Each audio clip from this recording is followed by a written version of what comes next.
écoutez Radio Lomé, il est 12h30.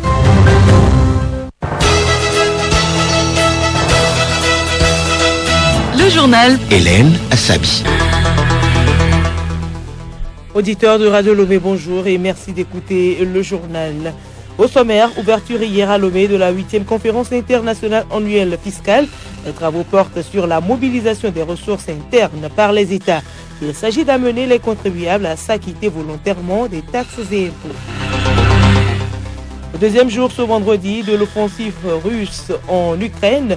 L'armée russe se rapproche de la capitale. Le sommet de l'OTAN doit se tenir ce vendredi en visioconférence. Les réactions en Afrique à suivre dans ce journal. Et puis sport football, épilogue ce week-end de la phase de poule du championnat national de première division avec la 14e journée. Les pensionnaires de la D1 seront donc fixés sur leur sort dans l'élite.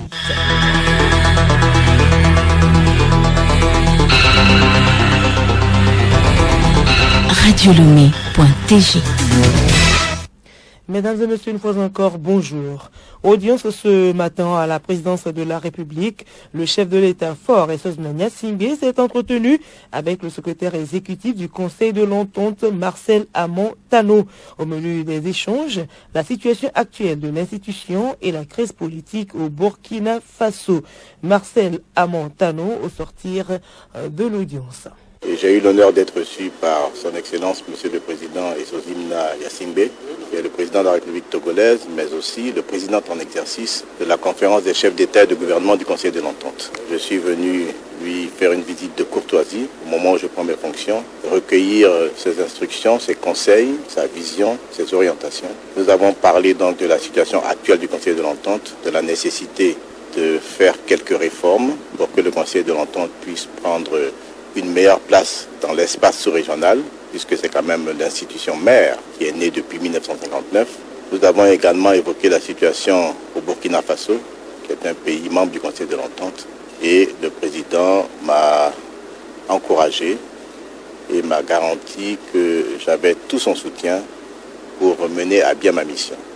Donc, je me réjouis d'avoir pu le voir et de bénéficier de son soutien. Les avancées dans la mobilisation des recettes fiscales intérieures en Afrique au XXIe siècle, c'est le thème retenu pour la 8e conférence internationale annuelle fiscale qui se tient depuis hier à Lomé. Cette rencontre organisée par l'Office togolais des recettes OTR entend fédérer les efforts pour une mobilisation optimale des recettes et ressources. Saliou Dié, président de l'Union des ordres fiscaux de l'Afrique de l'Ouest. La mobilisation en fait des recettes, c'est la rencontre de l'administration et des contribuables. La rencontre de l'administration et des contribuables peut se faire de plusieurs manières. Peut se faire de manière spontanée, le contribuable qui va déclarer en fait de son chef, ou de manière plus ou moins forcée parce que l'administration vient vers le contribuable demander des déclarations et des règlements. Les enjeux, c'est mobiliser le maximum de recettes possibles pour faire face aux projets de développement. Sinon, nous serons coulés sous le poids de la dette et les intérêts de la dette. C'est la raison pour laquelle, en tentant de mobiliser des recettes intérieures, nous allons en fait réduire la charge du poids de la dette pour pouvoir compter sur nos propres forces. Le Togo, qui accueille cette 8e conférence, a entrepris plusieurs réformes, notamment la modernisation de son administration fiscale avec la digitalisation des procédures fiscales et douanières. Le ministre en charge du commerce, Kojo Adedje, a mis l'accent sur la place du secteur informel dans la collecte des ressources. La présente conférence offre l'opportunité aux administrations fiscales de nos pays de réfléchir sur les voies et moyens en vue de promouvoir une fiscalité qui participe au développement socio-économique de nos États. Cette démarche rassurante sera certainement une source d'encouragement au secteur informel en vue de sa formalisation. J'appelle notre attention à tous pour que dans nos stratégies de collecte de ressources domestiques et d'accompagnement, une attention particulière soit accordée aux PME et PMI qui, malgré leur vulnérabilité, restent un segment important dans la structure de nos économies. Plusieurs sous-thèmes dans la zone de libre-échange continentale africaine sont au cœur de cette rencontre de 2 jours. Écoutez Radio Lomé et vous avez tout le Togo dans votre maison. Au Togo, plus de 600 personnes ont péri dans des accidents de la route l'année dernière et parmi les victimes, les usagers des engins à deux roues. Quelle est la part de responsabilité des engins à deux roues dans ces accidents? Élément de réponse dans ce magazine de Bénédicte Kanda. Dans le dernier rapport du ministère de la Sécurité et de la Protection civile, plus de 60% des accidentés sont des motocyclistes. Ils sont impliqués dans de nombreux cas d'accidents sur nos routes et plusieurs raisons expliquent cet état de fait. Écoutons Noël Kondo, un observateur de la circulation. Pour ce qui est de la responsabilité des conducteurs de moto, ces conducteurs, surtout ceux qui font le taxi moto, tu vas voir que il est sur la moto, mais il n'a pas son attention sur la route où il est en train de rouler parce qu'il est à la recherche des passagers. Soit il regarde ailleurs, soit il se presse, soit il freine brusquement parce qu'il a trouvé un passager qu'il faut à tout prix prendre. Quelquefois, il viole même les feux de signalisation. D'autres qui ne sont pas aussi des conducteurs de taxi-moto, ils aussi ils en sont quelquefois responsables par méconnaissance du code de la route, violation des feux tricolores, non-respect du code de la route. Il y a aussi une attitude d'imprudence qu'ont certains conducteurs de moto, comme le souligne toujours cet observateur Noël Kondo. Et puis, à maintes reprises, quand tu discutes, surtout avec les hommes de moto qui le font, ils voient le danger, mais ils foncent sur le danger. Et quand tu lui poses la question, il dit oui, c'est l'autre qui n'avait pas raison de passer, donc lui il a raison.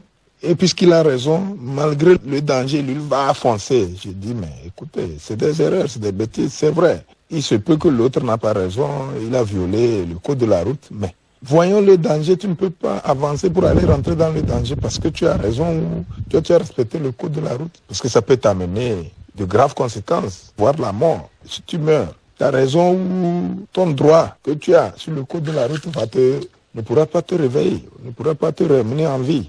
Pour réduire les drames sur nos routes, le ministère de la Sécurité a pris de nouvelles mesures pour cette année, notamment l'obligation des passagers à porter le casque au même titre que le conducteur ainsi que la relance du permis de conduire à catégorie A. Dans la même dynamique, un projet pilote de renforcement de la sécurité routière a été mis sur pied. Ce projet est axé sur l'organisation d'examens de permis de conduire sur l'ensemble du territoire au profit de plus de 7000 conducteurs d'engins à 2 et 3 roues ainsi que des séances de sensibilisation des usagers sur le code de la route et les dangers liés à certains comportements en circulation. Le journal Hélène Assabi. À l'étranger, le président Uhuru Kenyatta a officialisé son soutien à la candidature de son ancien opposant Raila Odinga pour la présidentielle du 9 août prochain à laquelle il ne peut pas se représenter. Ce n'est pas une surprise, mais cela reste un revers pour son vice-président William Ruto, également candidat et avec qui les relations n'ont cessé de se dégrader. Les autorités soudanaises ont libéré dimanche dernier 115 militants détenus depuis des semaines dans plusieurs prisons de la capitale. Ces manifestants, membres des comités de résistance ou défenseurs des droits de l'homme, avaient été arrêtés durant les manifestations pacifiques contre le coup d'État du 25 octobre dernier. Suite à ces libérations, les collectifs d'avocats, eux, dénoncent une opération de camouflage qui vise à faire croire que les prisons du régime sont vides alors que des dizaines de détenus sont toujours derrière les barreaux. En RCA, les 4 militaires français de la MINUSCA arrêtés lundi ont été libérés hier. Ils avaient été interpellés à l'aéroport de Bangui par la gendarmerie alors qu'ils venaient d'escorter le chef d'état-major de la mission jusqu'à son vol. Cette libération est survenue après d'intenses négociations menées par la MINUSCA. Guerre en Ukraine, combat à Kiev, les troupes russes convergent vers la capitale. Ce vendredi, tous les regards sont tournés vers la capitale qui est cible de tirs de missiles et où des Russes seraient actuellement à l'œuvre selon le chef de l'État ukrainien qui s'est dit cible numéro 1 de Moscou. L'armée russe se rapproche de la capitale. Des combats sont en cours au nord de la ville. Clarisse Tombité. Des combats sont en cours dans de nombreuses régions du pays. La mobilisation générale a été décrétée côté ukrainien. Le bilan humain provisoire donné hier soir par le président ukrainien fait état de 137 morts et 316 blessés au combat. Par ailleurs, des cohortes de réfugiés, 100 000 selon l'ONU, ont fui le pays vers les pays voisins comme la Pologne. Un sommet de l'OTAN doit se tenir ce vendredi en visioconférence. Les États-Unis défendront le moindre pouce de territoire de l'OTAN, mais n'enverront pas de troupes en Ukraine, a annoncé le président américain Joe Biden. Plusieurs trains de sanctions ont été décidés par l'Union européenne, mais aussi les États-Unis, le Royaume-Uni et le Canada. Elles visent essentiellement le secteur bancaire, les importations technologiques et des proches du pouvoir. Et la guerre en Ukraine suscite des réactions prudentes en Afrique. Juliette Kamné. Au soir de l'attaque de la Russie contre l'Ukraine, les réactions sur le continent africain étaient encore peu nombreuses. Le président de l'Union africaine, Macky Sall, et celui de la Commission, Moussa Faki Mahamat, ont tous les deux exprimé leur extrême préoccupation face à la très grave et dangereuse situation en Ukraine. Ils appellent la Russie et tout autre acteur au respect du droit international, de l'intégrité territoriale et de la souveraineté de l'Ukraine. Ils exhortent les deux parties à l'instauration immédiate d'un cessez-le-feu et à l'ouverture sans délai de négociations politiques. L'Algérie, alliée historique de la Russie, a simplement appelé ses citoyens sur place à faire preuve d'une extrême prudence sans se prononcer sur le fond. La réaction la plus vive est finalement venue d'Afrique du Sud, où le conflit russo-ukrainien prend un tournant politique. Moscou est considéré comme un partenaire stratégique, membre tout comme Pretoria de la communauté économique des BRICS. C'est aussi un allié de longue date de l'ANC, le parti au pouvoir en Afrique du Sud, du temps où l'ex-URSS soutenait les mouvements de libération en Afrique australe. Peu engagé dans la résolution du conflit, avant que la guerre n'éclate, le gouvernement sud-africain exige désormais le retrait immédiat des troupes russes en Ukraine. Mais cette prise de position est jugée par certains trop tardive. L'Afrique du Sud dit respecter la souveraineté et l'intégrité territoriale des pays. En cela, elle se range derrière l'Ukraine. Mais elle dit aussi qu'il faut trouver une solution. Écoutez Radio Lomé et vous avez tout le Togo dans votre maison. Au menu de l'agenda culturel de ce vendredi, de la dédicace de livres, du concert, du théâtre, de l'exposition d'œuvres d'art et du concours slam. Geneviève Couillon. Grand concours slam national, les inscriptions sont ouvertes jusqu'au 5 mars prochain. Les présélections et la finale auront lieu le 12 mars. Autre sujet, l'hôtel Onomo abrite depuis le 10 février, ce jusqu'au 8 avril prochain, une exposition d'œuvres d'art. Ce vernissage dénommé Déclic Ode à la liberté est à mettre à l'actif de l'artiste plasticien Ange-Olivier Ado. Ça se passe, c'est le nom d'un spectacle théâtral qui se tient ce samedi 26 février à l'espace Forge Art au Niger à partir de 19h30. Pour rapport, une recherche théâtrale sur les traces coloniales entre les deux villes portuaires, Lomé et Hambourg. 12 performeurs de Hambourg vont entraîner le public dans une aventure, celle de la recherche sur notre propre positionnement dans les enchevêtrements internationaux. Rendez-vous ce vendredi 25 février à l'espace Fiaromé à Lomé à partir de 19h. L'agenda culturel, c'est aussi le concert live de l'artiste de la chanson togolaise Djad Fozis, Togbi Agoujan. L'événement se déroule ce samedi 26 février à partir de 20h à l'Institut français du Togo. Un rendez-vous à ne surtout pas manquer. Et puis, sortie de l'ouvrage littéraire Du brin à la graine, c'est le titre du livre de l'auteur expert fiscaliste Essawabana Adoyi qui sera dédicacé toujours ce samedi 26 février dans la grande salle du village du Bénin à l'université de Lomé.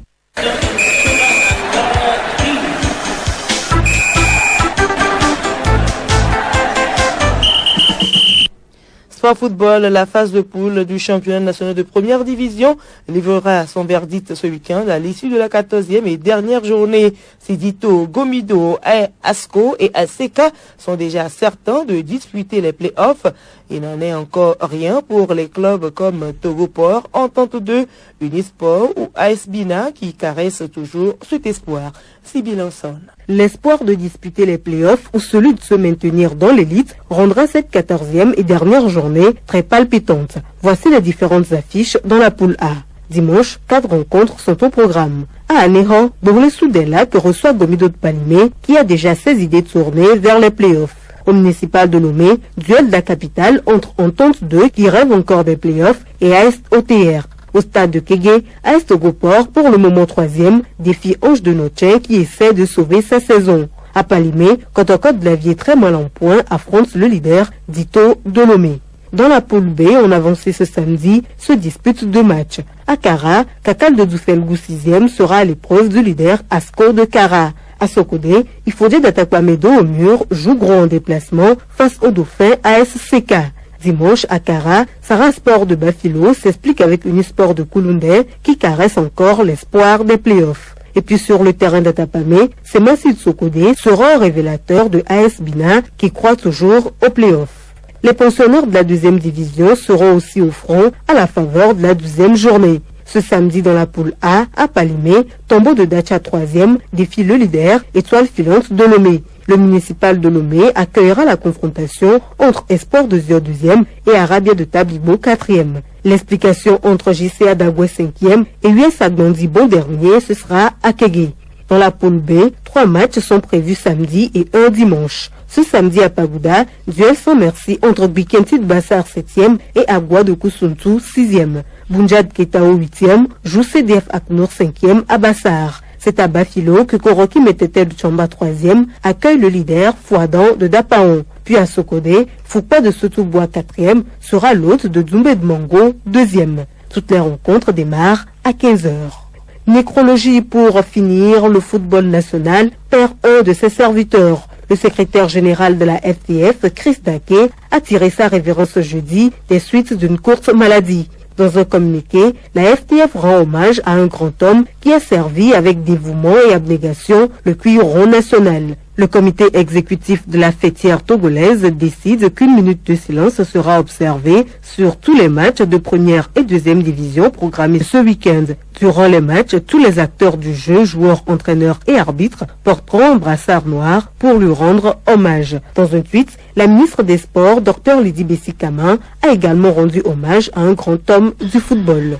Nos sincères condoléances à ses familles biologiques et sportives. Voilà, nous sommes ainsi arrivés à la fin de ce journal. Retenez pour l'essentiel que la 8e conférence internationale annuelle fiscale s'est ouverte hier à Lomé. Les travaux portent sur la mobilisation des ressources internes par les États. Il s'agit d'amener les contribuables à s'acquitter volontairement des taxes et impôts. Et puis deuxième jour ce vendredi de l'offensive russe en Ukraine. L'armée russe se rapproche de la capitale. Un sommet de l'OTAN doit se tenir ce vendredi en visioconférence. Dans ce journal, vous avez suivi les réactions en Afrique.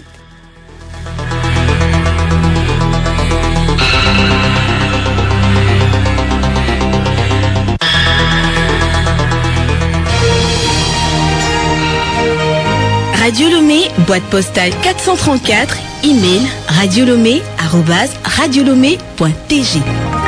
radiolomé.tg